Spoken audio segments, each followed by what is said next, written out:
संत रामपाल जी महाराज एक अजिहे महान संत जिन्हां ने अपनी सत भगती, तत्व ज्ञान, करुणा ਅਤੇ सेवा ਦੇ बल ਤੇ समाज ਵਿੱਚ ਨਵੀਂ ਮਿਸਾਲ ਕਾਇਮ ਕੀਤੀ ਹੈ। ਸੰਤ ਰਾਮਪਾਲ ਜੀ ਮਹਾਰਾਜ ਜੀ ਦੇ ਅਗਵਾਈ ਵਿੱਚ ਉਹਨਾਂ ਦੇ ਸਾਰੇ ਸਤਲੋਕ ਆਸ਼ਰਮ ਤੋਂ ਸਮਾਜ ਕਲਿਆਣ ਦੇ ਅਦਭੁਤ ਕਾਰਜਾਂ ਨੇ ਸਮਾਜ ਨੂੰ ਸੁਨਹਿਰੇ ਭਵਿੱਖ ਦੀ ਇੱਕ ਨਵੀਂ ਉਮੀਦ ਦਿਖਾਈ ਹੈ। ਸੰਤ ਰਾਮਪਾਲ ਜੀ ਮਹਾਰਾਜ ਜੀ ਤੋਂ ਨਾਮ ਦੀਕਸ਼ਾ ਲੈਣ ਤੋਂ ਬਾਅਦ ਲੱਖਾਂ ਲੋਕਾਂ ਦੀਆਂ ਲਾਇਲਾਜ ਬਿਮਾਰੀਆਂ ਜਿਵੇਂ ਕੈਂਸਰ ਅਤੇ ਏਡਜ਼ ਆਦਿ ਠੀਕ ਹੋਈਆਂ। ਸੰਤ ਜੀ ਦੇ ਗਿਆਨ ਤੋਂ ਪ੍ਰੇਰਿਤ ਹੋ ਕੇ ਉਹਨਾਂ ਦੇ ਅਨੁਯਾਈਆਂ ਨੇ ਲੱਖਾਂ ਯੂਨਿਟ ਖੂਨ ਦਾਨ ਕੀਤਾ।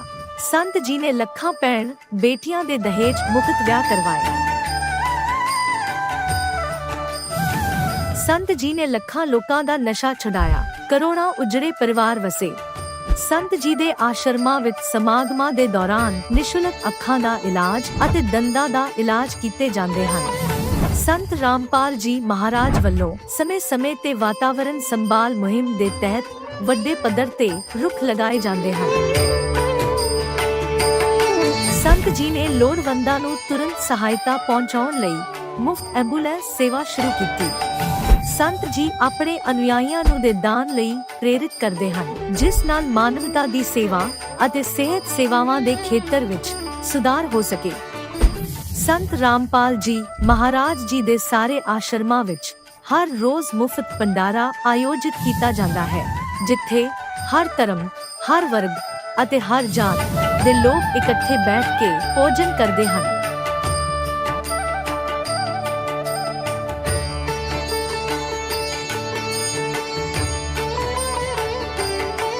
ਸੰਤ ਰਾਮਪਾਲ ਜੀ ਮਹਾਰਾਜ ਦੇ ਆਸ਼ਰਮਾਂ ਵਿੱਚ ਹਜ਼ਾਰਾਂ ਬਜ਼ੁਰਗਾਂ ਨੂੰ ਸਨਮਾਨ ਅਤੇ ਪਿਆਰ ਨਾਲ ਜੀਵਨ ਜਿਉਣ ਦਾ ਮੌਕਾ ਮਿਲਦਾ ਹੈ। ਉਹਨਾਂ ਦੇ ਖਾਣ, ਰਹਿਣ ਅਤੇ ਸਿਹਤ ਦੀ ਪੂਰੀ ਜ਼ਿੰਮੇਵਾਰੀ ਸੰਤ ਰਾਮਪਾਲ ਜੀ ਮਹਾਰਾਜ ਚੱਕਦੇ ਹਨ।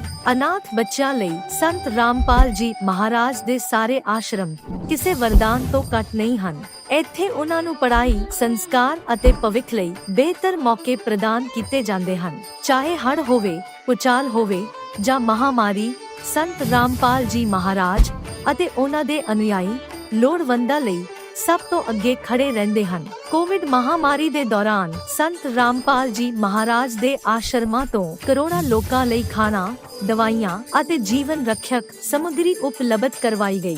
ਚਾਹੇ ਗਰੀਬਾਂ ਦੀ ਮਦਦ ਹੋਵੇ ਜਾਂ ਸ਼ੋਸ਼ਿਤ ਅਤੇ ਪੀੜਿਤ ਵਰਗ ਦੇ ਹੱਕਾਂ ਅਤੇ ਸਨਮਾਨ ਦੀ ਲੜਾਈ, ਸੰਤ ਰਾਮਪਾਲ ਜੀ ਮਹਾਰਾਜ ਨੇ ਹਮੇਸ਼ਾ ਹੀ ਉਹਨਾਂ ਦੀ ਦਬੀ ਆਵਾਜ਼ ਨੂੰ ਸਰਕਾਰਾਂ ਤੱਕ ਪਹੁੰਚਾਇਆ ਹੈ ਅਤੇ ਉਹਨਾਂ ਨੂੰ ਉਚਿਤ ਨਿਆਂ ਦਿਵਾਉਣ ਵਿੱਚ ਅਹਿਮ ਭੂਮਿਕਾ ਨਿਭਾਈ ਹੈ। ਸਮਾਜ ਵਿੱਚ ਅਧਿਆਤਮਿਕ ਅਤੇ ਸਮਾਜਿਕ ਮੁੱਲਾਂ ਪ੍ਰਤੀ ਜਾਗਰੂਕਤਾ ਲਿਆਉਣ ਲਈ ਸੰਤ ਰਾਮਪਾਲ ਜੀ ਮਹਾਰਾਜ ਹਰ ਕਦਮ ਤੇ ਮਾਨਵਤਾ ਦੇ ਸੱਚੇ ਸੇਵਕ ਸਾਬਤ ਹੋਏ ਹਨ। ਸੰਤ ਰਾਮਪਾਲ ਜੀ ਮਹਾਰਾਜ ਦਾ ਜੀਵਨ ਸਾਨੂੰ ਸਿਖਾਉਂਦਾ ਹੈ ਕਿ ਸੱਚੀ ਸੇਵਾ ਉਹੀ ਸੇਵਾ ਹੈ ਜੋ ਨਿਸਵਾਰਥ ਭਾਵ ਨਾਲ ਕੀਤੀ ਜਾਵੇ। ਆਓ ਅਸੀਂ ਵੀ ਇਸ ਸੇਵਾ ਦੇ ਮਹਾਨ ਕਾਰਜ ਵਿੱਚ ਇਸ ਮਹਾਨ ਸੰਤ ਨਾਲ ਜੁੜੀਏ ਅਤੇ ਸੰਤ ਰਾਮਪਾਲ ਜੀ ਮਹਾਰਾਜ ਤੋਂ ਨਾਮ ਉਪਦੇਸ਼ ਲੈ ਕੇ ਆਪਣੇ ਜੀਵਨ ਨੂੰ ਧਨ ਬਣਾਈਏ।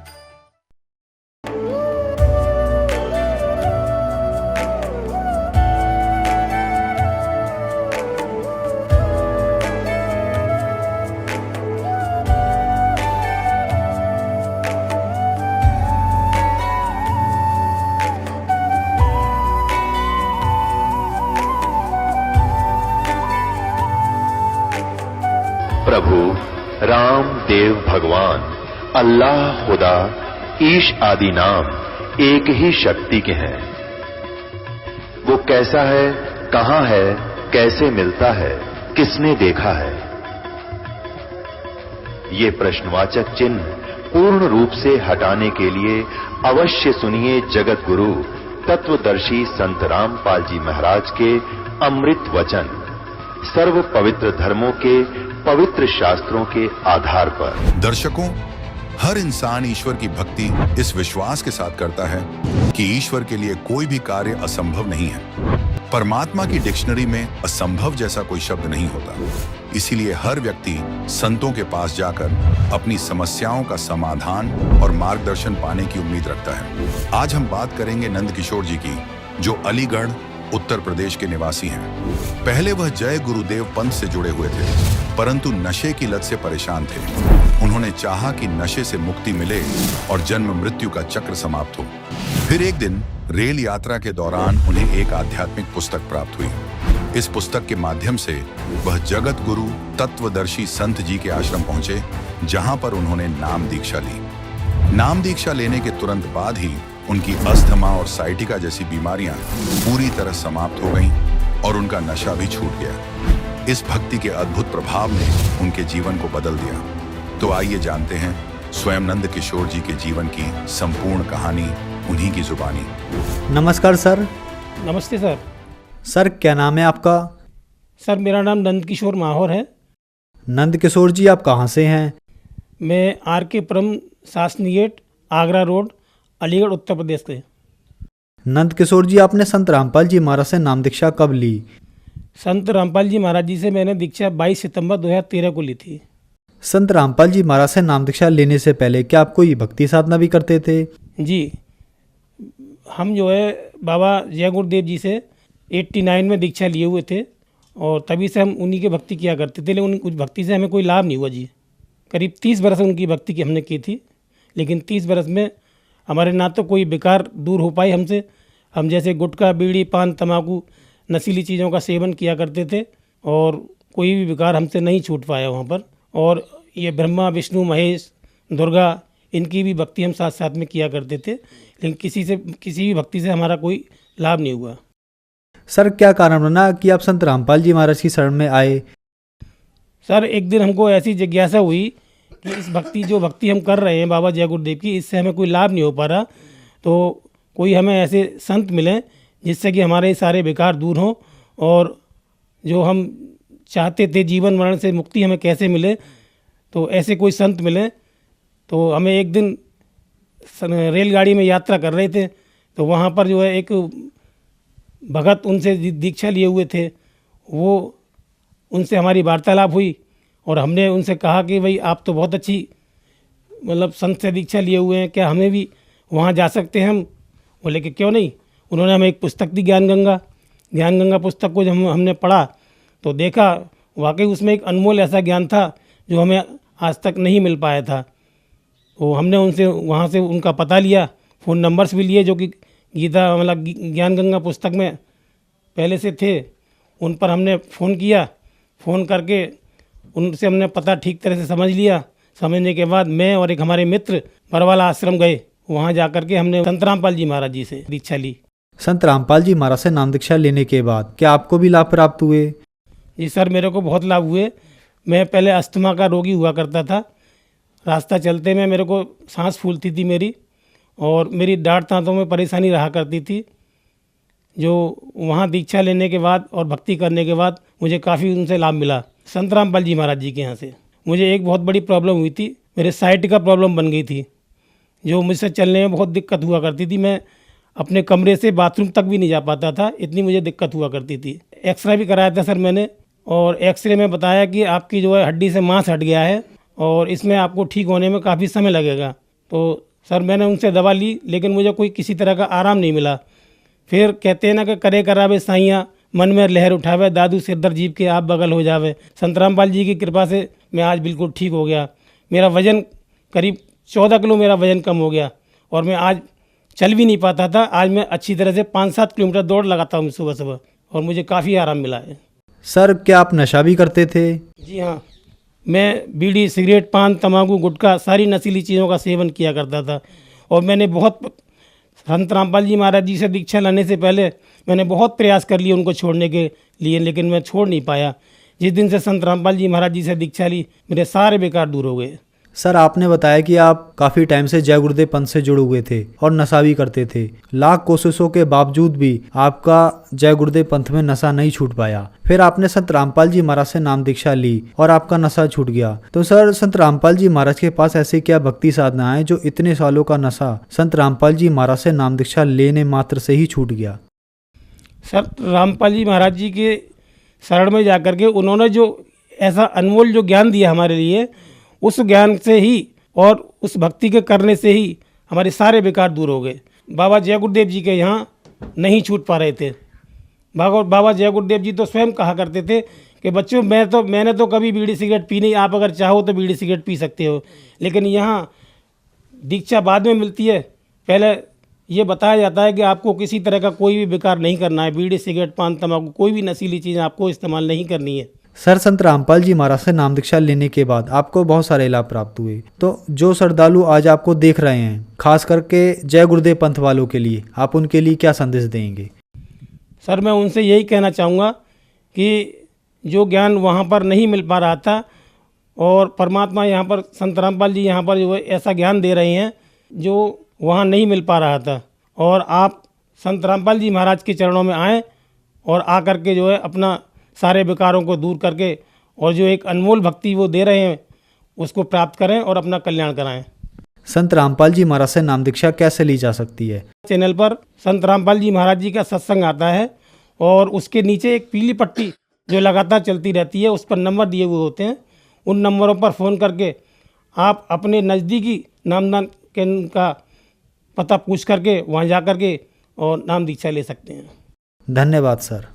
सत्साहिब। अब जगत गुरु तत्वदर्शी संत रामपाल जी महाराज जी के सत्संग के माध्यम से उस अद्वितीय आध्यात्मिक ज्ञान के बारे में जानते हैं जिसके माध्यम से आप भी प्राप्त कर सकते हैं ऐसे आध्यात्मिक, मानसिक और भौतिक सुख जो अभी तक आपने सिर्फ मीराबाई, ध्रुव, प्रहलाद जैसे कुछ ही भक्तों की जीवन कथा में सुने होंगे। अब सुनिए तत्वदर्शी संत के संग शास्त्र अनुकूल भक्ति सत्संग, ऐसा अद्वितीय आध्यात्मिक ज्ञान जिसका है सर्वधर्मों के पवित्र शास्त्रों में प्रमाण। ये है बाई बाले वाली गुरु नानक देव जी की जन्म साखी। भाई चतर सिंह जीवन सिंह अमृतसर से ये छपी है। भाई बाले वाले गुरु नानक देव जी की जन्म साखी, पंजे साहिब और 10 पातशाह का जीवन संपूर्ण साखी सही दर्ज। भाई चतर सिंह जीवन सिंह अमृतसर प्रकाशक है इसके 559 पृष्ठ पे है ये समुद्र दी साखी। एक दिन मर्दा ने कहा कि महाराज मेरा मन चाहता है कि समुद्र में जो लंका है वहां का भ्रमण किया जाए। तो ऐसे ही चलते चलते अब ये सारा ये आ गया कि आगे आगे गुरुजी ओम सोहम का जाप करते चले जा रहे थे। वो पंजाबी ना समझ में आई होती, हिंदी में ननक रखी है। और फिर मर्दाना ने सोचा हम भी ओम सोहम का जाप क्यों ना करें। जब मर्दाना भी ओम सोहम की रट लगाने लगा तब वह लगा गोते खाने। गुरुजी पीछे पीछे तो हंसकर कहने लगे कि हे मर्दाने से इसका धर्म है कि वह गुरु के बताए मार्ग पर चले, इसलिए तू फिर वाहे गुरु जप, तेरा उसी से कल्याण है। पुण्यात्माओं ऐसा क्यों कहा गुरु नानक देव जी ने? स्वयं तो जाप जप रहे सतनाम का और शिष्यों को कह रहे हैं ये नहीं जपना, क्योंकि उनको आदेश था उस परम पिता का, धर्मदास तो लाख दुहाई, ये सार नाम किते बार न जाई, सार शब्द बार जो पढ़ी, बिचली पीढ़ी हंस न तेरही। गुरु नानक देव जी को परमात्मा मिले थे सचखंड से आकर के, अपनी लीला अनुसार सभी अच्छी आत्माओं को मिलते हैं जैसे वेद बताते हैं। और उनसे कह दिया था कि ये नाम जपो, तुम ये सतनाम जपो, ये है 2 अक्षर का नाम। और वो ये राधा स्वामी वाले ने कहा 2 अक्षर जो गुरुमुख जापे वो एक गुरु पूरा कहा है जो 2 अक्षर का वेद बतावे। 3 नाले तो पूरे को नहीं तो 5 अक्षर के बतावे है। अब 2 अक्षर का ये है जो आपके समक्ष कहा। और गुरु नानक देव जी ने इसलिए मना कर दिया था बरदाने को कि कहीं आने वाले समय में कोई इस नाम को जाप ना कर ले और भेद खुल जावे, क्योंकि गुरु नानक देव जी जैसे महापुरुष, उनको भगवान चाहिए था, समाज नहीं।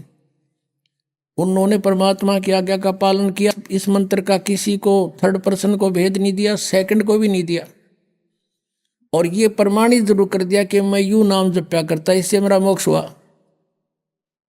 आज वो सतनाम पुण्यात्मा आपको मिल गया है और इससे मोक्ष होगा। ये बांटे 5 नाम, और फिर न ना समाधि ला ले, बस 5 नाम तो मंडला के हैं, फिर तुम कित गड्ढोगे जब ये मंडलाएं के काल के हैं, तुम कहाँ जाओगे फिर? वो जाने वाला नाम बताओ। परमात्मा कहते हैं सो हम शब्द हम जग में लाए, सार शब्द हम गुप्त छिपाए। अब सो हम शब्द ने ले लिया कबीर साहब की वाणी ते, अब वो सत शब्द को तो ना इनका पल्ला पड़ा, और ना ये वो नाम 2 अक्षर का नाम नहीं देते। तो इससे सिद्ध हो गया कि राधा स्वामी पंथ वालों का ज्ञान गलत, इनकी वे ऑफ वर्शिप, इनकी साधना गलत। तो ये पूरा पंथ काल के जाल में है। दास कोई ईर्षावश नहीं कह रहा, परमार्थवश ये बात कह रहा है। पुण्यात्माओं, ये जन्म साखी एक सरदार के बच्चे ने ला कर दी हमारे को, जब इस ज्ञान से परिचित हो गया।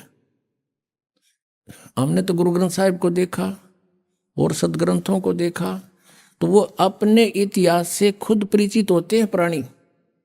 उसने लाकर बताया कि जी आपने आज दृढ़ विश्वास हो गया हमारे कि इसी मंत्र को गुरु साहिब जाप करा करते थे, और गुरु नानक देव जी के अतिरिक्त इस मंत्र का किसी भी नीचे उसके बाद के जितने भी गुरु साहिब हुए हैं उनको भी इस मंत्र का भेद नहीं था। ये प्रत्यक्ष प्रमाण है। जब गुरु नानक देव जी ने अपने शिष्य को इसलिए कह दिया कि कहीं आगे इसका कोई जाप ना कर ले, और वाणी में लिख रखा था उन्होंने अपनी वाणी में ये मंत्र, तो उस वाणी को छोड़ दिया गया गुरु ग्रंथ साहिब की रचना करते समय। किस लिए? कि कहीं कोई, क्योंकि गुरुदेव का आदेश है कि ये मंत्र नहीं जपना, तो वो बची हुई वाणी, छोड़ी हुई वाणी, एक प्राण संगली नाम की एक पुस्तक अलग से बना रखी है। उसमें स्पेशल लिखा है कि केवल गुरु नानक देव जी की पहले की वाणी है, जो गुरु ग्रंथ साहिब की रचना करते समय रह गई थी, ये अलग से लिखी गई। उसमें क्लियर लिखा है दोनों अक्षर ये। अब यही कहते हैं जिन जिन को भगवान मिले, हम सुल्तानी नानक तारे दादू को उपदेश दिया, जात जुलाहा भेद न पाया, काशी माहे कबीर हुआ। आदरणीय गरीबदास साहिब जी ने कहा कि हमें भगवान ने तारा, किन किन को?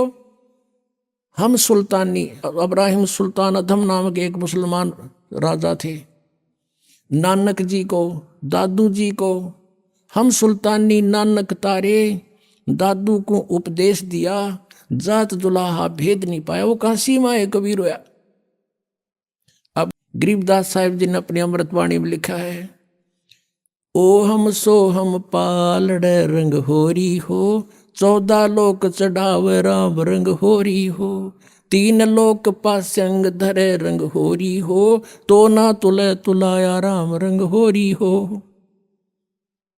ये 2 अक्षर का मंत्र ये तुम्हें दिया जाता है। कहते इसके एक श्वास की सिमरन एक पालड़े में धर दे, तराजू के एक पलड़े में, और दूसरी तरफ 14 लोक चढ़ावे। 14 लोक ये भगवान शिव का लोक, विष्णु का लोक, ब्रह्मा जी का लोक, दुर्गा का लोक, और ये नीचे के पाताल, फिर ये स्वर्ग लोक, और ये ब्रह्मलोक, धर्मराज का लोक। ये कहते हैं 14 लोक तक रख दे उस एक मंत्र के जाप के बराबर के पलड़े में, और 3 लोक पासिंग धरे। पासिंग कौन सी होती है? जैसे हमारे घरों में ये बिजनेस करने वाले जो बनिए आते थे गेहूं कणक तोलने के लिए, जैसे गेहूं गुड़ शक्कर जो भी मोल लेने आते थे, तो वो क्या करते थे, पहले धनी को तराजू दिखाते थे, देख ले भाई, उसमें जो थोड़ी त्रुटि होती थी तो उसको बैलेंस बनाने के लिए, उसकी करेक्शन करने के लिए जो सामान जैसे गेहूं तोलना है तो गेहूं 2 मुट्ठी उठाकर दूसरी साइड डाल लेते थे ताकि वो उसमें जो डिफेक्ट है वो ठीक हो जाए, उसमें कोई डिफेक्ट ना रहे, पलड़ा बिल्कुल पैरेलल हो जाए। तो वो पास्यंग बोला करते उसने, पास्यंग, और उसी तरफ बट्टा रख लेते थे और बाकी शेष सौदा तोला करते थे अलग से। तो क्या बताते हैं कि ये 2 अक्षर का मंत्र है, ओम सोहम पालड़ रंग होरी हो, और 14 लोग चढ़ावे राम रंग होरी हो, और ये 3 लोग तय पासिंग दर दे, इनकी तो गिनती है कोई ना, सौदे में कोई नहीं है। और तोड़ा तुले तुलाया राम रंग होरी हो, कहते वो पलड़ा जिसमें एक सतनाम के सुमरण का एक कीमत रख दी जाए तो पलड़ा उठे नहीं, 14 लोग भी दर दे दूसरे साइड में ऊपर जाएंगे वो, यानी इतना वैल्यूएबल है ये। पुण्यात्माओं, एक लाला जी था, वो 2 भाई थे, उनमें से छोटे की मृत्यु होगी, वो छोटे के 2 पुत्र थे, कोई 18 वर्ष का, कोई 16 वर्ष का। अब जब देखा पिताजी का अंतिम संस्कार हो गया, उसकी गति गाती जैसे ये कराया करें सारा काम हो लिया, तब रोटियों की समस्या आई। तो उन बच्चों की मां ने, जिसका पति मर गया था, उसने अपने दोनों बच्चों से कहा कि बेटा तुम अभी बच्चे हो, तुम बिजनेस नहीं कर सकते, अपने ताऊ जी के साथ, पिताजी के बड़े भाई को ताऊ जी बोलते हैं, तुम अपने ताऊ जी के साथ मिलकर बेटा पार्टनरशिप कर लो और अपना बिजनेस करो। उनकी माँ ने कहा कि ले बेटा, मेरे पास तेरे पिताजी के समय के कुछ लाल रखे हैं, एक लाल उसमें लाखों रुपए का होता था।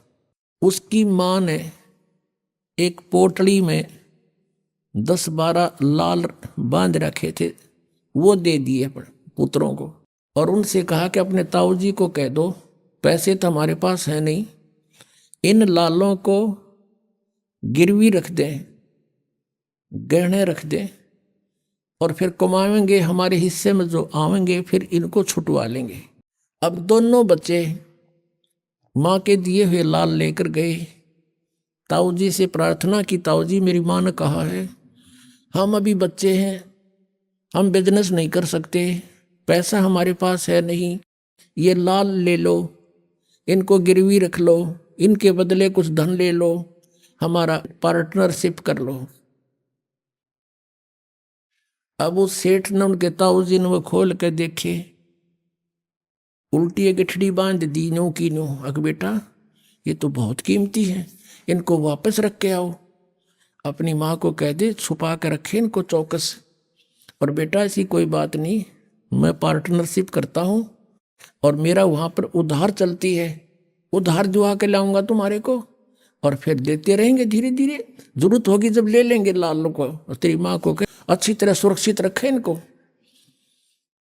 दोनों बच्चे वापस आए, माँ से कह दिया कि माँ ताऊ जी ने ऐसे ऐसे बोला है। तो माँ ने बोली भाई ठीक से, ये रख दूंगी छुपा के, कभी ले लियो बेटा जब आवश्यकता हो।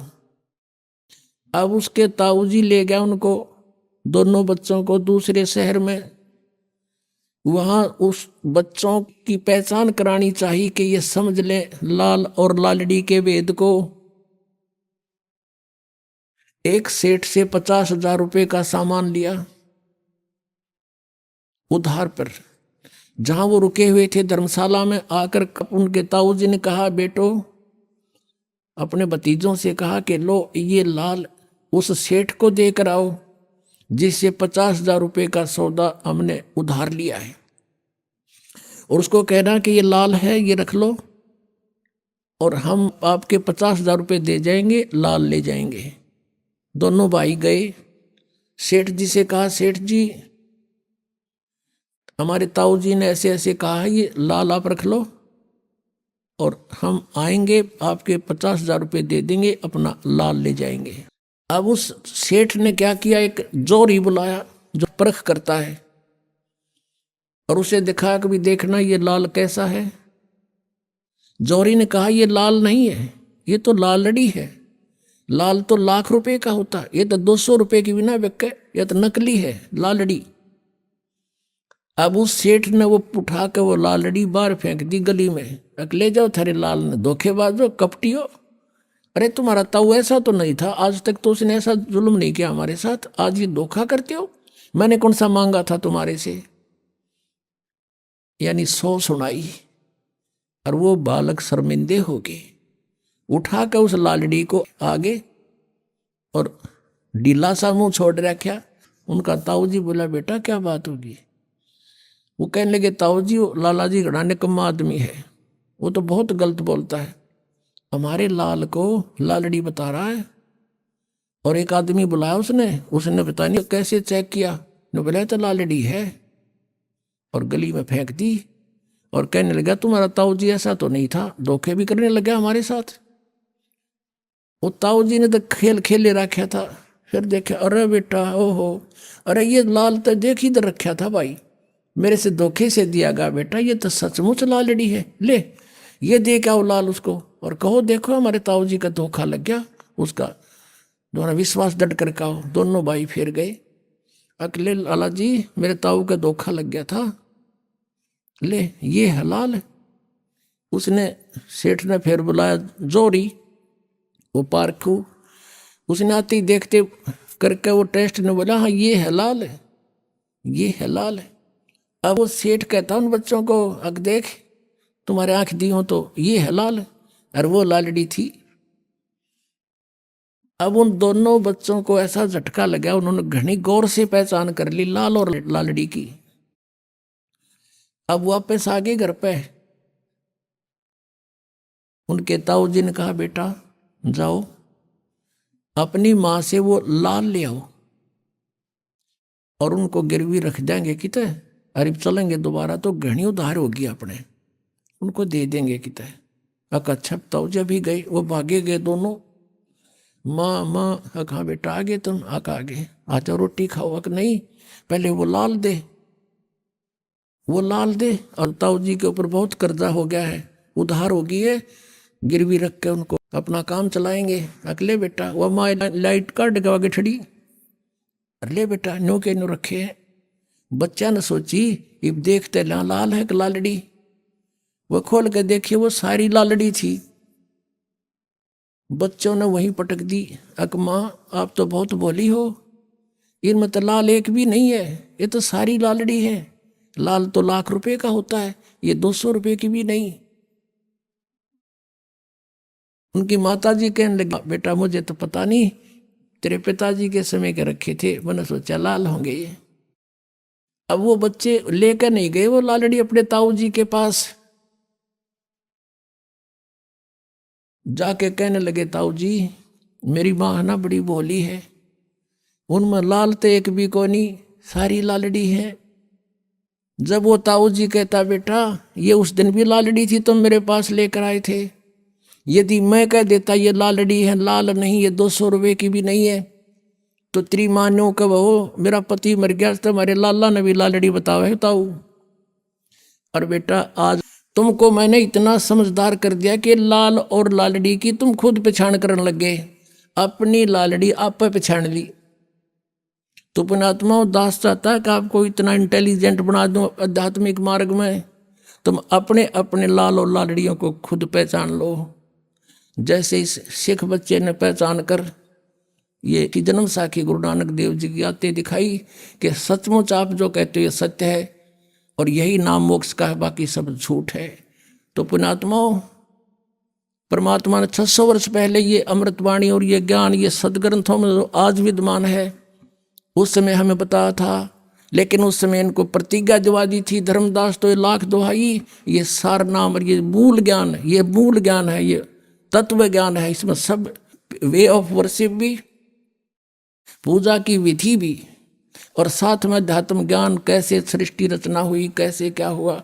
कहते इसको अभी छुपा के रखना, मूल ज्ञान बार जो पढ़ी, या बिचली पीढ़ी हंस नहीं तरही। तो गुरु नानक देव जी ने बैन लगा दिया था इसके ऊपर कि खबरदार इसको जाप किया। तो अब बैन खोल दिया परमात्मा ने, उनकी दया से ये बिचली पीढ़ी आ गई और सबका कल्याण होगा जो शरण में आ जाएगा। बोलो सतगुरुदेव।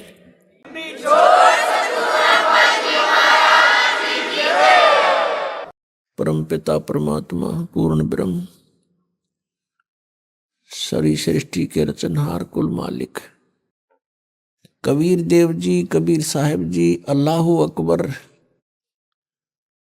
अल्लाह कबीर, कबीर देव, ये हमारे पिता हैं, परम पिता हैं। ये हमारे परम पिता हैं, ये हमारे परमात्मा हैं। और हम यहाँ काल के जाल में कष्ट उठा रहे हैं। हम आजीवन एक पेट को पूरा करने में ही अपना जीवन व्यर्थ कर देते हैं और ये कार्य अधूरा ही रह जाता है। हमारे जाने का समय आ जाता है।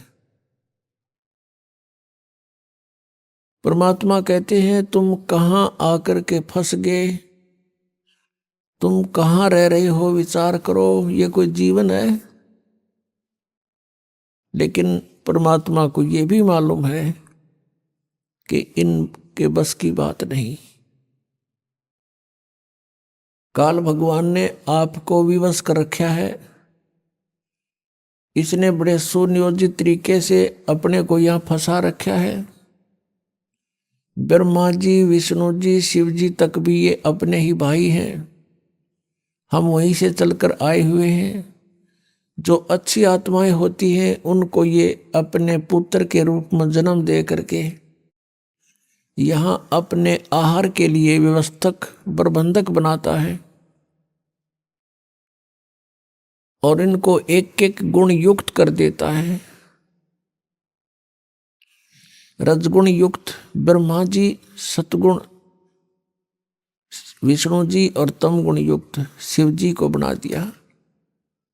अब इनके बस की बात नहीं। इनके अंदर से एक ऐसी तरंग निकलती है जो इन तीन लोक के प्राणियों को प्रभावित कर रही है।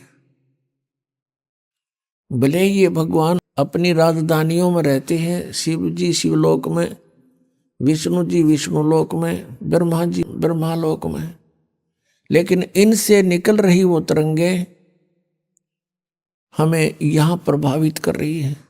जैसे एक मकान के अंदर, रसोई के अंदर मिर्चों का छौंक लग रहा है। वो साकार वस्तु मिर्च यानी छौंक लग रहा है रसोई में, और तीसरे दूसरे अन्य कक्षों में बैठे हुए व्यक्तियों को भी छींकें आ रही हैं।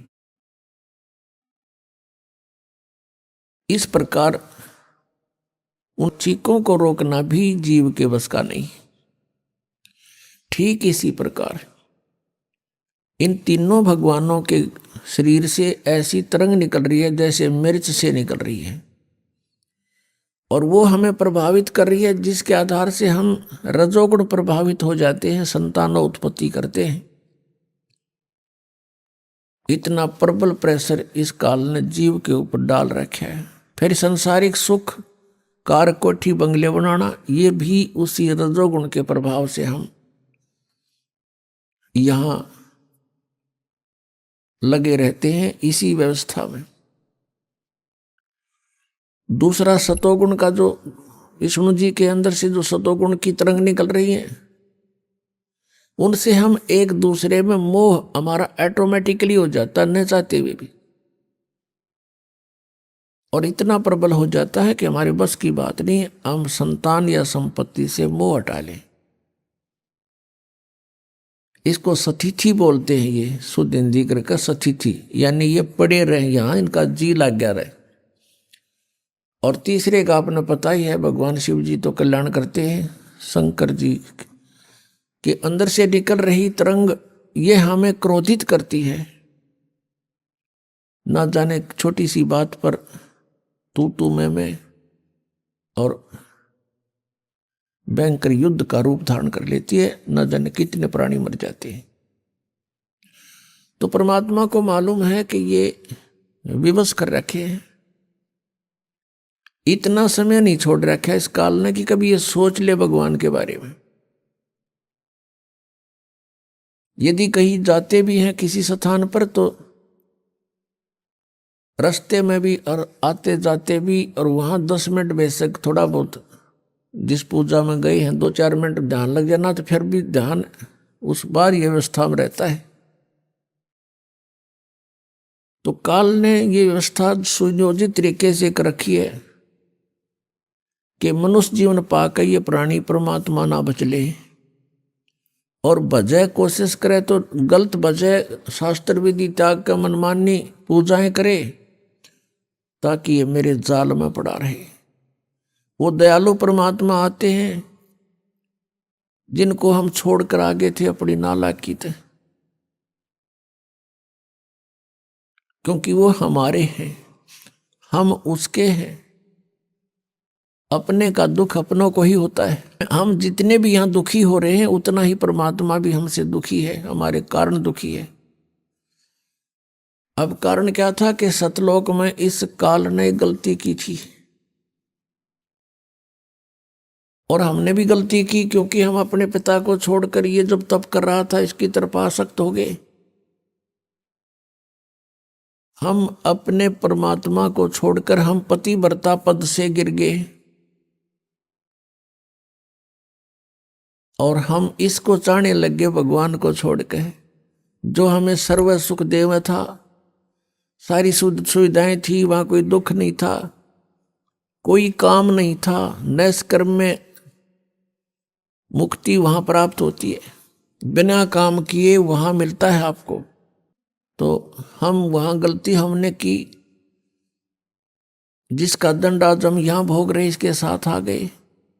इसने वहां एक और भयंकर गलती की कि जब ये दुर्गा युवा थी, परमात्मा ने इसको युवा बना करके इसके पास भेजा था,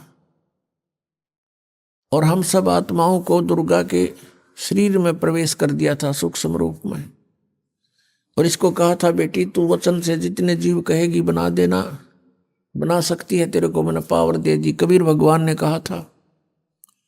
अब इस काल भगवान ने वहां इसके साथ बदतमीजी की थी। उस सच्चे लोक में यह बकवाद नहीं चलती, इसने बलात्कार करने की सोची थी, जिस कारण से इसको वहां से निष्कासित कर दिया। जब इसको निष्कासित कर रहे थे इसने बहुत याचना की। एक सहजदास नाम के परमात्मा के प्रथम जनपुत्र हैं, जो सबसे पहले 16 उत्पन्न हुए थे उनमें से एक है। उसे याचना की कि मुझे यहीं रखवा दो, प्रार्थना कर दो भगवान ते। उन्होंने प्रार्थना की थी सहजदास ने जाके भगवान के दरबार में, क्योंकि परमात्मा सतलोक के भी टॉप मोस्ट प्लेस पर विराजमान है। तो परमात्मा ने कहा था भेज दो, यहां से ये रखने योग्य नहीं है।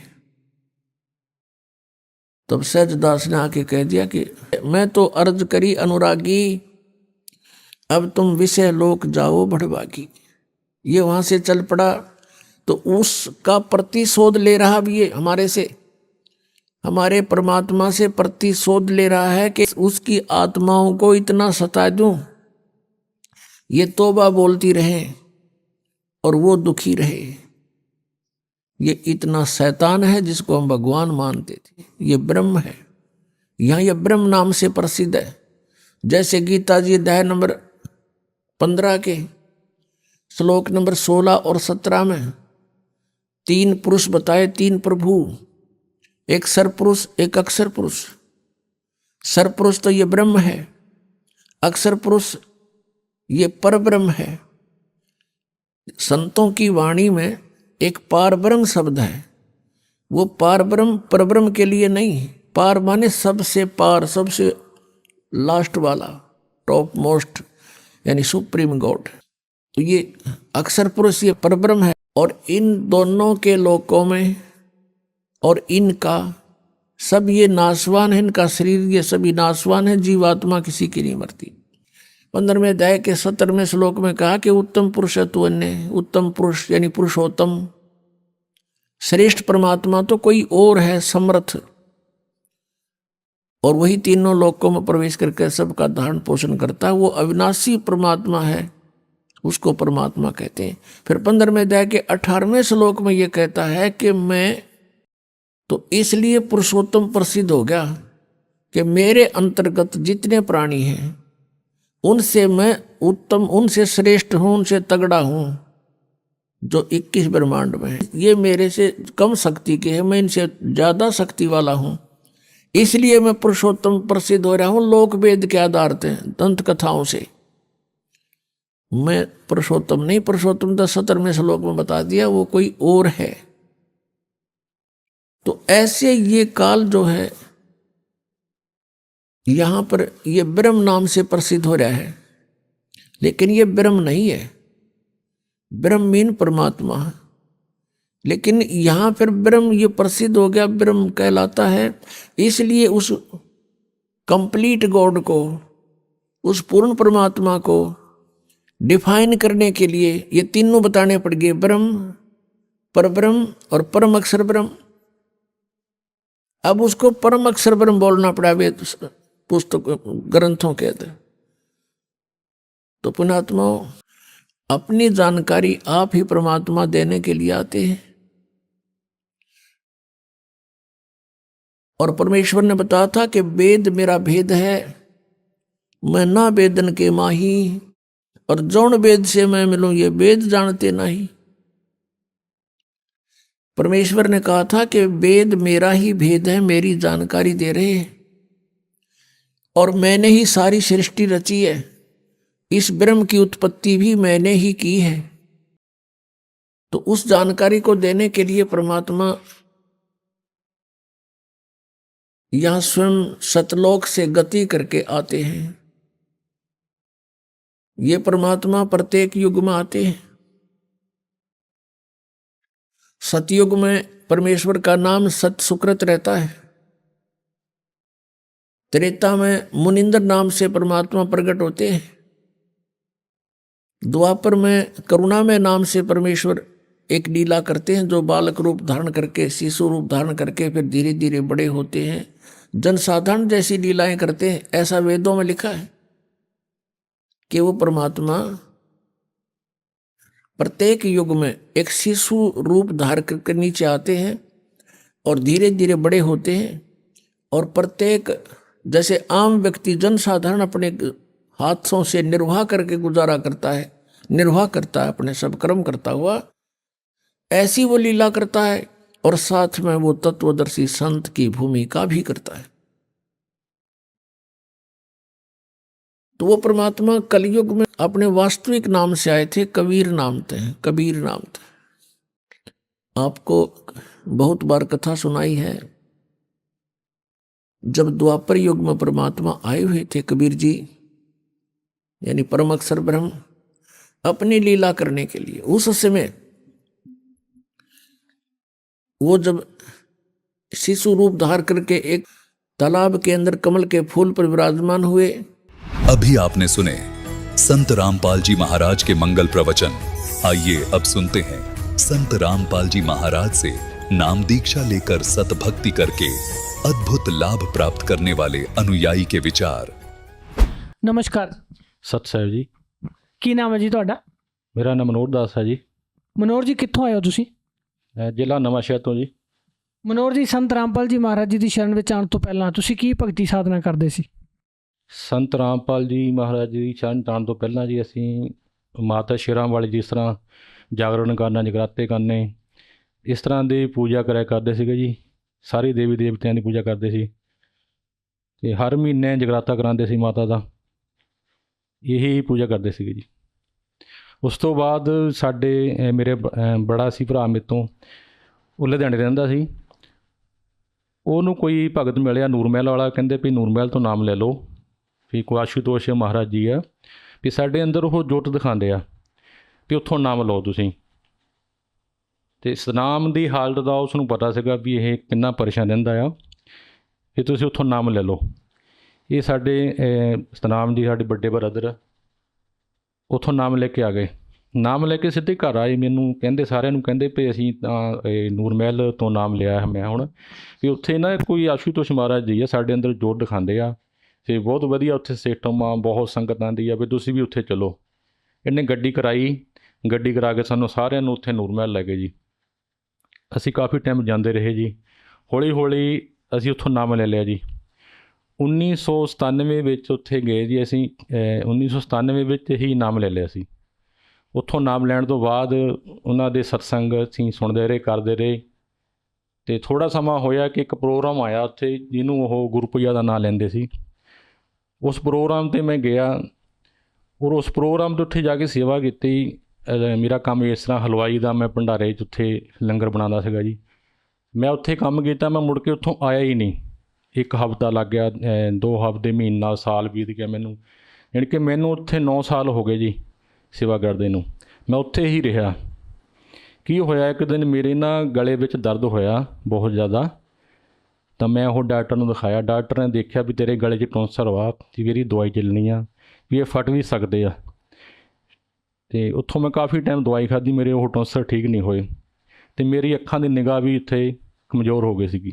ਮੇਰੇ ਗਲੇ 'ਚ ਟੌਂਸਰ ਹੋ ਗਏ ਸੀਗੇ ਜੀ ਅੰਦਰ। ਡਾਕਟਰ ਨੇ ਕਹਿ ਦਿੱਤਾ ਸੀ ਫਟ ਸਕਦੇ ਆ, ਇਹਦੀ ਦਵਾਈ ਸ਼ੁਰੂ ਕਰਨੀ ਪੈਣੀ ਹੈ। ਦਵਾਈ ਮੈਂ ਖਾਂਦਾ ਰਿਹਾ ਕਾਫੀ ਟਾਈਮ, ਪਰ ਮੈਨੂੰ ਕੋਈ ਫਰਕ ਨਹੀਂ ਪੈਂਦਾ ਸੀ ਦਵਾਈ ਖਾਣ ਦੇ ਨਾਲ। ਜਦੋਂ ਵੀ ਜਿੱਦਾਂ ਦਾ ਸਿਆਲ ਸਰਦੀ ਆਉਂਦੀ ਸੀ, ਮੇਰੇ ਉਹ ਗਲੇ 'ਚ ਦਰਦ ਹੋਣ ਲੱਗ ਪੈਂਦੀ ਸੀਗੀ। ਮੈਂ ਜ਼ਿਆਦਾ ਕਿਸੇ ਨਾਲ ਗੱਲ ਵੀ ਨਹੀਂ ਕਰ ਸਕਦਾ ਸੀ। ਉਸ ਤੋਂ ਪਹਿਲਾਂ ਮੈਂ ਕਾਫੀ ਟਾਈਮ ਉਹਨਾਂ ਦਾ ਜਿਸ ਤਰ੍ਹਾਂ ਸਤਸੰਗ ਕਰਦਾ ਸੀ, ਗੁਰਬਾਣੀ ਬੋਲਣੀ, ਮੈਂ ਕਾਫੀ ਸਤਸੰਗ ਕਰਨਾ। ਅਤੇ ਪਰ ਉਹ ਮੇਰੇ ਤੋਂ ਫਿਰ ਬੋਲਿਆ ਨਹੀਂ ਜਾਂਦਾ ਸੀ। ਮੈਂ ਉਹ ਬੰਦ ਕਰਤਾ ਸੀ ਬੋਲਣਾ। ਡਾਕਟਰ ਕਹਿੰਦਾ ਵੀ ਜ਼ਿਆਦਾ ਤੂੰ ਬੋਲ ਨਹੀਂ ਸਕਦਾ, 10-15 ਮਿੰਟ ਤੋਂ ਬਾਅਦ ਤੂੰ ਜ਼ਿਆਦਾ ਬੋਲ ਨਹੀਂ ਸਕਦਾ। ਫਿਰ ਰੋਟੀ ਵੀ ਜਿਸ ਤਰ੍ਹਾਂ ਖਿਚੜੀ ਦਲੀਆ ਹੀ ਖਾਣਾ ਹੈ, ਰੋਟੀ ਭਾਰਾ ਖਾਣਾ ਵੀ ਮੈਂ ਖਾ ਨਹੀਂ ਸਕਦਾ ਸੀ। ਫਿਰ ਮੈਂ ਕੀ ਕੀਤਾ, ਉਹ ਸਤਸੰਗ ਕਰਨਾ ਬੰਦ ਕਰਤਾ। ਫਿਰ ਮੈਂ ਉਹੀ ਸਬਜ਼ੀ, ਦਾਲ ਸਬਜ਼ੀ ਜੋ ਵੀ ਭੰਡਾਰੇ 'ਚ ਬਣਾਉਂਦੇ ਸੀ, ਲੰਗਰ ਦੀ ਸੇਵਾ ਕਰਦੇ ਸੀ, ਉਹੀ ਮੈਂ ਕਰਦਾ ਸੀ। ਅਤੇ ਥੋੜ੍ਹੇ ਸਮੇਂ ਬਾਅਦ ਮੇਰੀ ਡਿਊਟੀ ਉਹਨਾਂ ਨੇ ਸਜਾਦੇ ਲਾਤੀ। ਜਿਸ ਤਰ੍ਹਾਂ ਦੀਆਂ ਬ੍ਰਾਂਚਾਂ ਫਿਰੋਜ਼ਪੁਰ, ਲੁਧਿਆਣਾ, ਤਰਨਤਾਰਨ, ਅੰਮ੍ਰਿਤਸਰ, ਇਸ ਤਰ੍ਹਾਂ ਬ੍ਰਾਂਚਾਂ ਸੀਗੀਆਂ। ਉੱਥੇ ਡਿਊਟੀ ਮੇਰੀ ਲਾਤੀ ਅਤੇ ਕਹਿੰਦੇ ਵੀ ਚਲੋ ਨਾਲੇ ਇੱਕ ਡਰਾਈਵਰ ਆ ਇਹ, ਅਤੇ ਗੱਡੀ ਚਲਾ ਲੈਂਦਾ, ਨਾਲੇ ਇਹ ਹਲਵਾਈ ਦਾ ਕੰਮ ਵੀ ਕਰਦਾ, ਖਾਣਾ ਵੀ ਬਣਾਊਗਾ, ਡਰਾਈਵਰੀ ਵੀ ਕਰੂਗਾ, ਚਲੋ ਪ੍ਰਚਾਰ ਵੀ, ਸਤਸੰਗ ਵੀ ਕਰ ਲੈਂਦਾ। ਚਲੋ ਸਤਸੰਗ ਦਾ ਮੇਰੇ ਤੋਂ ਹੋਇਆ ਹੀ ਨਹੀਂ। ਫਿਰ ਮੇਰੀ ਇਸ ਤਰ੍ਹਾਂ ਗਲੇ ਦੀ ਪ੍ਰੋਬਲਮ ਸੀਗੀ। ਫਿਰ ਉੱਥੇ ਮੈਂ ਗੱਡੀ ਦੇ ਵਿੱਚ ਜਿੱਦਾਂ ਭੈਣਾਂ ਸੀਗੀਆਂ ਜਿਨ੍ਹਾਂ ਨੂੰ ਸਤਸੰਗ ਕਰਦੇ, ਉਹਨਾਂ ਨੂੰ ਲੈ ਕੇ ਜਾਣਾ ਜਿੱਥੇ ਜਿੱਥੇ ਵੀ ਸਤਸੰਗ ਹੁੰਦਾ ਸੀਗਾ। ਅਤੇ ਉਸ ਤੋਂ ਬਾਅਦ ਫਿਰ ਉੱਥੇ ਥੋੜ੍ਹਾ ਸਮਾਂ ਮੈਂ ਰਿਹਾ। ਕੀ ਹੋਇਆ, ਇੱਕ ਦਿਨ ਮੇਰੇ ਨਾਲ, ਮੈਂ ਛੱਤ ਦੇ ਉੱਪਰ ਸੁੱਤਾ ਪਿਆ ਸੀ। ਛੱਤ ਪਰ ਸੁੱਤਾ ਪਿਆ ਸੀ, ਮੈਨੂੰ ਨਾ ਚਿੱਟੇ ਕੱਪੜਿਆਂ ਦੇ ਵਿੱਚ ਇੱਕ ਮਹਾਂਪੁਰਸ਼ ਨੇ ਕਿਹਾ ਕਿ ਵੀ ਸੁੱਚਾ ਸਿੰਘ ਤੂੰ ਆਪਣੇ ਘਰ ਚਲੇ ਜਾ। ਚਿੱਟੇ ਵਾਲ ਸੀ, ਚਿੱਟੇ ਕੱਪੜੇ ਪਾਏ ਹੋਏ ਸੀ, ਵੀ ਤੂੰ ਆਪਣੇ ਘਰ ਚਲੇ ਜਾ। ਉਸ ਤੋਂ ਬਾਅਦ ਸਰ ਜੀ ਮੈਂ ਸਵੇਰ ਨੂੰ ਉੱਠਿਆ, ਉਹੀ ਗੱਲ ਮੇਰੇ ਦਿਮਾਗ ਵਿੱਚ ਵੀ ਮੈਂ ਘਰ ਜਾਣਾ। ਮੈਂ ਉੱਥੋਂ ਨੂਰ ਮਹਿਲ ਚਲਾ ਗਿਆ ਜੀ।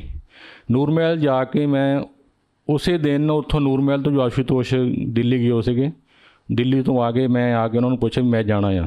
ਕਹਿੰਦੇ ਹਾਂ ਤੂੰ ਜਾ ਸਕਦਾ। ਅਤੇ ਜਿਹੜੇ ਮੇਰੇ ਨਾਲ ਰਹਿਣ ਵਾਲੇ ਸੀਗੇ ਉਹ ਮੈਨੂੰ ਸਤਸੰਗ ਸੁਣਾਉਣ ਲੱਗ ਪਏ ਨੇ, ਇਸ ਤਰ੍ਹਾਂ ਨਹੀਂ ਜਾਣਾ ਹੈ, ਸੰਸਾਰ ਦਾ ਮੋਹ ਆ, ਜਾ ਵਾਲਾ ਤੂੰ ਜਾ ਨਾ, ਤੂੰ ਇੱਥੇ ਰਹਿ। ਮੈਂ ਕਰਦੇ ਨੇ ਸਾਲ ਲਿਖਾਤਾ ਜੀ। ਫਿਰ ਮੈਂ ਗਿਆ ਹੀ ਨਹੀਂ। ਥੋੜ੍ਹੇ ਸਮੇਂ ਬਾਅਦ ਫਿਰ ਮੇਰਾ ਛੋਟਾ ਬ੍ਰਦਰ ਸੀਗਾ, ਉਹਦਾ ਵਿਆਹ ਸ਼ਾਦੀ ਆਈ, ਮੈਂ ਉੱਥੇ ਸ਼ਾਦੀ 'ਤੇ ਪੁੱਛ ਕੇ ਚਲਾ ਗਿਆ ਜੀ। ਜਦੋਂ ਚਲਾ ਗਿਆ ਜੀ, ਉਸ ਤੋਂ ਬਾਅਦ ਫਿਰ ਮੈਂ ਵਾਪਸ ਨਹੀਂ ਗਿਆ, ਦੁਬਾਰਾ ਵਾਪਸ ਨਹੀਂ ਗਿਆ। ਫਿਰ ਮੈਂ ਮਨੋਹਰ ਜੀ, ਤੁਸੀਂ ਲੰਬਾ ਸਮਾਂ ਦਿਵ ਜੋਤੀ ਜਾਗਰਤੀ ਸੰਸਥਾਨ ਦੇ ਨਾਲ ਜੁੜੇ ਰਹੇ, ਨੂਰ ਮਹਿਲ ਡੇਰੇ ਦੇ ਅੰਦਰ ਵੀ ਤੁਸੀਂ ਸੇਵਾ ਕਰਦੇ ਰਹੇ। ਕੀ ਭਗਤੀ ਸਾਧਨਾ ਸੀ ਉਹਨਾਂ ਦੀ, ਅਤੇ ਕੀ ਗਿਆਨ ਦੱਸ ਰਹੇ ਸੀ? ਉਹਨਾਂ ਦੀਆਂ 4 ਵਿਧੀਆਂ ਸੀਗੀਆਂ ਜੀ। ਨੰਬਰ 1 'ਤੇ ਉਹ ਕਹਿੰਦੇ ਸੀ ਤੁਹਾਡੇ ਅੰਦਰ ਨਾਮ ਚੱਲਦਾ। ਨੰਬਰ 2 'ਤੇ ਤੁਹਾਡੇ ਅੰਦਰ ਕਹਿੰਦੇ ਇੱਕ ਅੰਮ੍ਰਿਤ ਤੁਹਾਨੂੰ ਮਿਲਦਾ ਹੈ ਜੀ। ਨੰਬਰ 3 'ਤੇ ਕਹਿੰਦੇ ਤੁਹਾਡੇ ਅੰਦਰ ਇੱਕ ਜੋਤ ਆ ਜੀ। ਨੰਬਰ 4 'ਤੇ ਆਨੰਦ ਬਾਣੀ ਚੱਲਦੀ ਹੈ ਜੀ। ਇਹ ਸੀਗੀਆਂ 4 ਵਿਧੀਆਂ ਜਿਨ੍ਹਾਂ ਦੀਆਂ ਪੂਜਾ ਭਗਤੀ ਦੀਆਂ ਜੀ। ਅਤੇ ਪਰਮਾਤਮਾ ਦਾ ਕੀ ਕੰਸੈਪਟ ਸੀ, ਕਿ ਇਹਨੂੰ ਪਰਮਾਤਮਾ ਮੰਨਦੇ ਸੀ? ਪਰਮਾਤਮਾ ਉਹ ਕਹਿੰਦੇ ਸੀ ਵੀ ਵਿਸ਼ਨੂੰ ਵਾਰ-ਵਾਰ ਅਵਤਾਰ ਧਾਰ ਕੇ ਆਉਂਦਾ, ਜਿਸ ਤਰ੍ਹਾਂ ਤ੍ਰੇਤਾ ਵਿੱਚ ਰਾਮਚੰਦਰ ਬਣ ਕੇ ਆ ਗਿਆ, ਦੁਆਪਰ ਵਿੱਚ ਕ੍ਰਿਸ਼ਨ ਬਣ ਕੇ ਆ ਗਿਆ, ਕਲਯੁਗ ਵਿੱਚ ਨਾਨਕ ਬਣ ਕੇ ਆ ਗਿਆ। ਇਸ ਤਰ੍ਹਾਂ ਉਹਨਾਂ ਦਾ ਕਹਿਣਾ ਸੀਗਾ ਜੀ। ਜਦੋਂ ਤੁਸੀਂ ਉੱਥੇ ਸਾਧਨਾ ਕਰ ਰਹੇ ਸੀ, ਡੇਰੇ ਦੇ ਅੰਦਰ ਰਹਿ ਰਹੇ ਸੀ, ਲੰਬਾ ਟਾਈਮ ਉਹ ਸਾਧਨਾ ਵੀ ਕੀਤੀ, ਫਿਰ ਸੰਤ ਰਾਮਪਾਲ ਜੀ ਮਹਾਰਾਜ ਜੀ ਦੀ ਸ਼ਰਨ ਵਿੱਚ ਕਿਸ ਤਰ੍ਹਾਂ ਆਏ? ਸੰਤ ਰਾਮਪਾਲ ਮਹਾਰਾਜ ਜੀ ਦੀ ਸ਼ਰਨ ਵਿੱਚ ਇਸ ਤਰ੍ਹਾਂ ਆਏ ਜੀ ਮੇਰੇ ਤੋਂ ਮੇਰਾ ਵੱਡਾ ਭਰਾ ਕਿਤੇ ਜਾ ਰਿਹਾ ਸੀ, ਬੱਸ ਸਫ਼ਰ ਕਰ ਰਿਹਾ ਸੀ। ਉਹਨਾਂ ਨੂੰ ਕੋਈ ਇਨਸਾਨ ਮਿਲਿਆ ਜਿਹਨੇ ਇੱਕ ਕਿਤਾਬ ਦਿੱਤੀ ਉਹਨਾਂ ਨੂੰ ਪੜ੍ਹਨ ਲਈ, ਵੀ ਇਹ ਕਿਤਾਬ ਪੜ੍ਹੋ ਤੁਸੀਂ। ਔਰ ਉਸ ਕਿਤਾਬ ਨੂੰ ਪੜ੍ਹ ਕੇ ਘਰ ਆਏ। ਘਰ ਆਉਣ ਤੋਂ ਬਾਅਦ ਉਸ ਕਿਤਾਬ ਦੇ ਉੱਪਰ ਨੰਬਰ ਲਿਖੇ ਹੋਏ ਸੀਗੇ। ਉਸ ਨੰਬਰ 'ਤੇ ਫ਼ੋਨ ਕੀਤਾ ਵੀ ਮੈਨੂੰ ਇਹ ਗਿਆਨ ਚਾਹੀਦਾ ਸੀ, ਮੈਨੂੰ ਛੇਤੀ ਤੋਂ ਛੇਤੀ ਇਹ ਗਿਆਨ ਦਿਓ। ਅਤੇ ਉਹਨਾਂ ਨੇ ਐਡਰੈਸ ਦਿੱਤਾ ਗੜ੍ਹਸ਼ੰਕਰ ਦਾ ਜੀ, ਨਵਾਂਸ਼ਹਿਰ ਗੜ੍ਹਸ਼ੰਕਰ ਦਾ ਐਡਰੈਸ ਦਿੱਤਾ, ਵੀ ਨੰਬਰ ਦਿੱਤਾ, ਉੱਥੇ ਫ਼ੋਨ ਕਰੋ ਅਤੇ ਤੁਸੀਂ ਉੱਥੋਂ ਜਾ ਕੇ ਨਾਮ ਲੈ ਲਓ ਜੀ। ਫਿਰ ਉਹ ਸਾਡੇ ਬ੍ਰਦਰ ਜਿਹੜੇ ਸੀ ਬੜੇ, ਉਹਨਾਂ ਨੇ ਉੱਥੇ ਜਾ ਕੇ ਨਾਮ ਲਿਆ ਜੀ।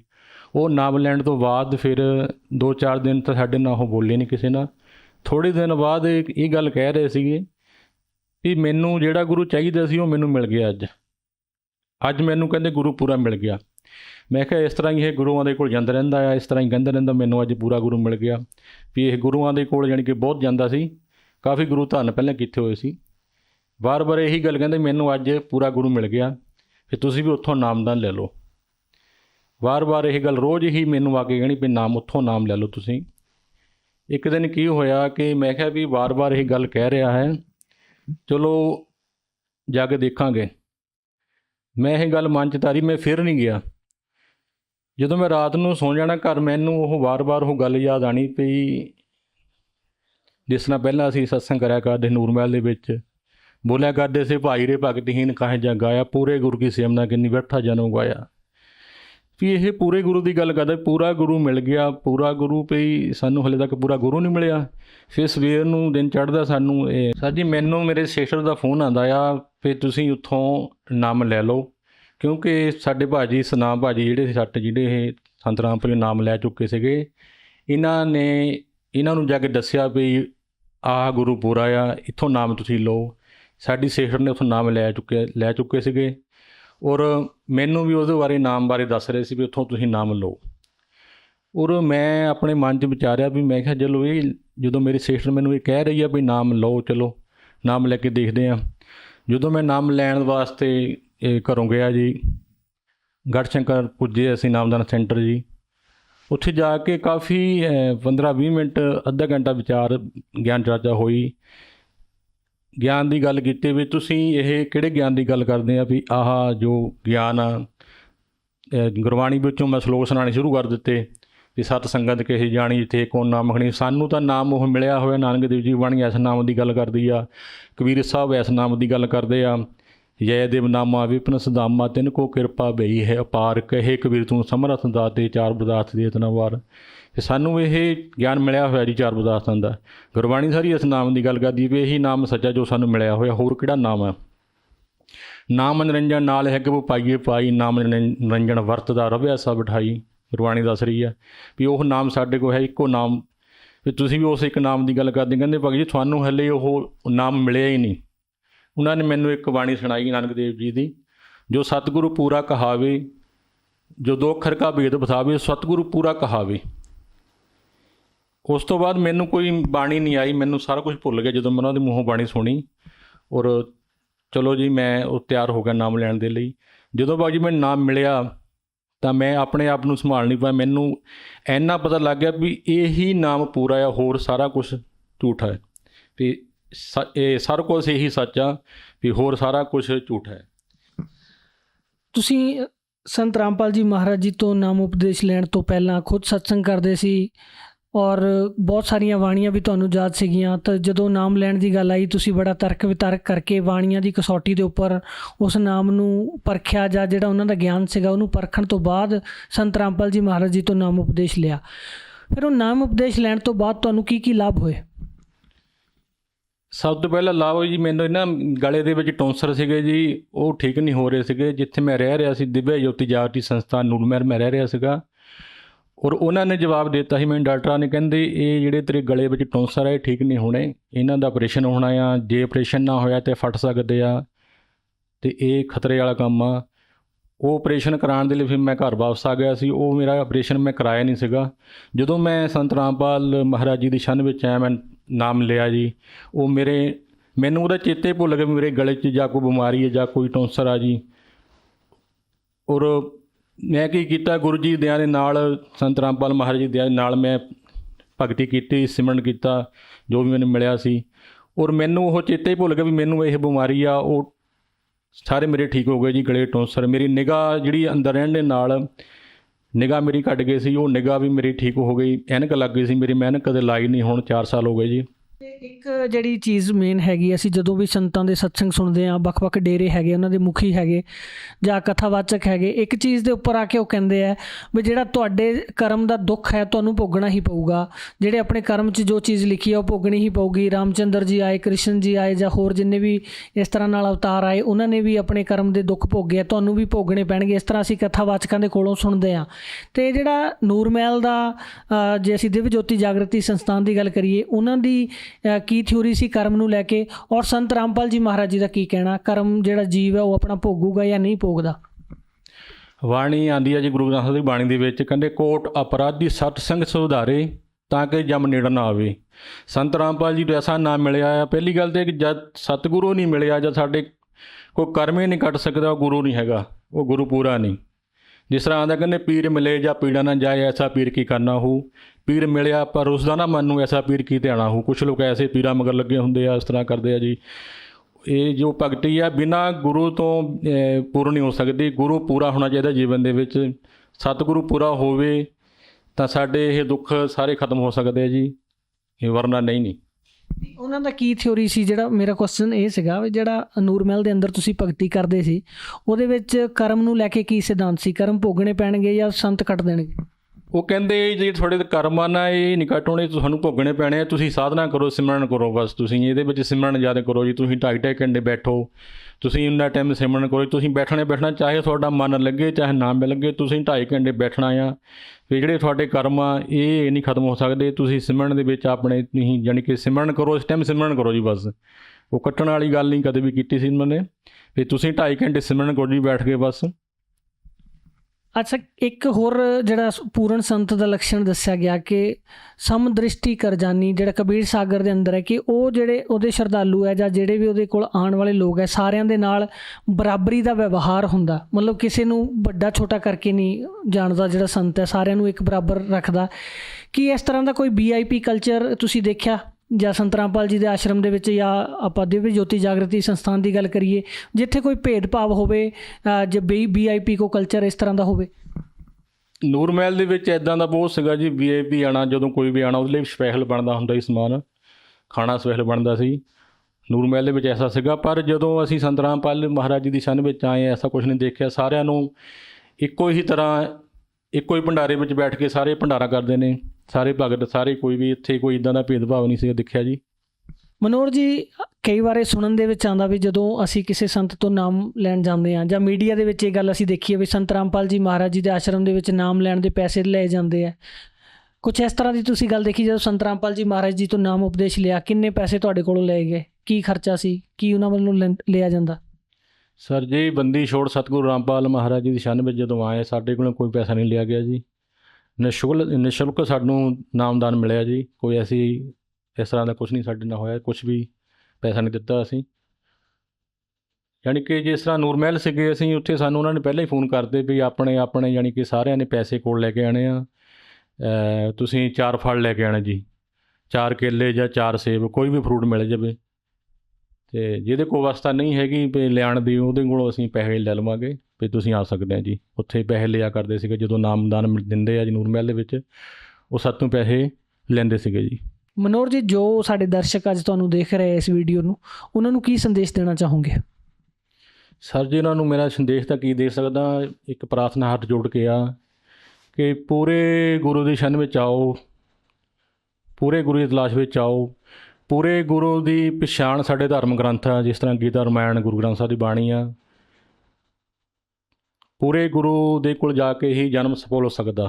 ਸਫਲ ਜਨਮ ਮੋਕੋ ਗੁਰ ਕੀਨਾ, ਦੁਖ ਵਿਸਾਰ ਸੁਖ ਅੰਤਰ ਲੀਨਾ। ਸੁੱਖ ਦੀ ਪ੍ਰਾਪਤੀ ਉਦੋਂ ਹੋਣੀ ਜਦੋਂ ਸਾਨੂੰ ਪੂਰਾ ਗੁਰੂ ਜ਼ਿੰਦਗੀ ਦੇ ਵਿੱਚ ਮਿਲ ਜਾਊਗਾ। ਔਰ ਪੂਰਾ ਗੁਰੂ ਦੁਨੀਆ ਦੇ ਵਿੱਚ ਇੱਕੋ ਹੀ ਹੁੰਦਾ, ਇੱਕੋ ਸਤਿਗੁਰ ਜਾਗਦਾ, ਹੋਰ ਜਗ ਸੁੱਤਾ ਮੋਹ ਪਿਆਰ। ਸਤਿਗੁਰੂ ਸਿਰਫ ਇੱਕ ਹੁੰਦਾ ਆ, ਔਰ ਉਹੀ ਸਾਨੂੰ ਪਾਰ ਲਾ ਸਕਦਾ। ਉਹ ਹੈ ਸੰਤ ਰਾਮਪਾਲ ਮਹਾਰਾਜ ਜੀ। ਬੰਦੀ ਛੋੜ ਸਤਿਗੁਰੂ ਰਾਮਪਾਲ ਜੀ ਮਹਾਰਾਜ ਕੀ ਜੈ ਹੋ। ਧੰਨਵਾਦ ਜੀ। ਸਤਿ ਸਾਹਿਬ ਜੀ।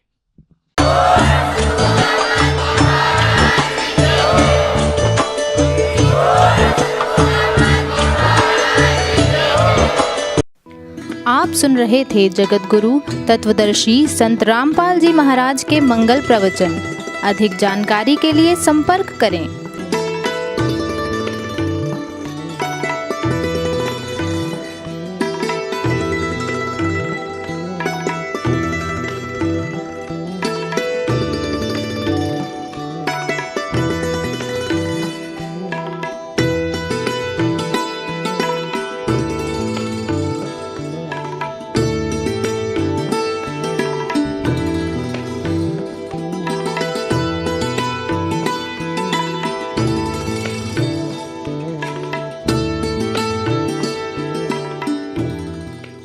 जगत गुरु तत्वदर्शी संत रामपाल जी महाराज जी के पावन सानिध्य में भक्ति की अलख जगाने तथा श्रद्धालुओं को सत्य भक्ति मार्ग का रास्ता दिखाने हेतु कनाडा के लोकप्रिय channel the TV NRI channel पर जगत गुरु तत्वदर्शी संत रामपाल जी महाराज जी के मंगल प्रवचनों का प्रसारण प्रतिदिन सुबह 7:30 बजे से 8:30 बजे तक तथा रात्रि 7:30 बजे से 8:30 बजे तक किया जा रहा है। इस सत्य भक्ति मार्ग को अपनाने के लिए अधिक से अधिक सत्संग प्रसारण देखें। इस सत्संग प्रवचन का सीधा प्रसारण संत रामपाल जी महाराज लाइव सत्संग YouTube चैनल और जगत गुरु संत रामपाल जी महाराज फेसबुक पेज पर भी देख सकते हैं।